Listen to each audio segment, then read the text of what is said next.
Hello বন্ধুরা, তো আজকে দেখো রাত্রের ডিনার নিয়ে চলে এসেছে একদম গরম গরম। এখানে আছে গরম গরম ভাত।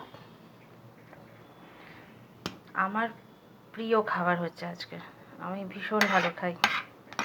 দেখো কি ভালো খাই সেটাও দেখাচ্ছি। এখানে আছে নতুন আলুর দম, আর এই যে আমার প্রিয় খাবার গিলা মেটে আর গলা মুরগির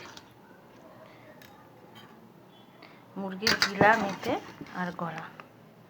এই গিলাকে অনেকে স্টমাক বলে, অনেকে কচকচি বলে, আমি স্টমাকই বলি, আবার গিলা বলে অনেকে বলে, তাই আজকে আমি গিলাই একটু বলে দিলাম।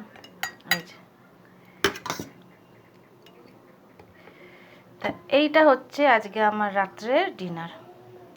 নতুন আলুর ঝোল, গিলা মেটে আর গলার চচ্চড়ি। ঠিক আছে বন্ধুরা, আমি চট করে ডিনার করে নিচ্ছি, তোমরাও ডিনার করে নাও। টাটা।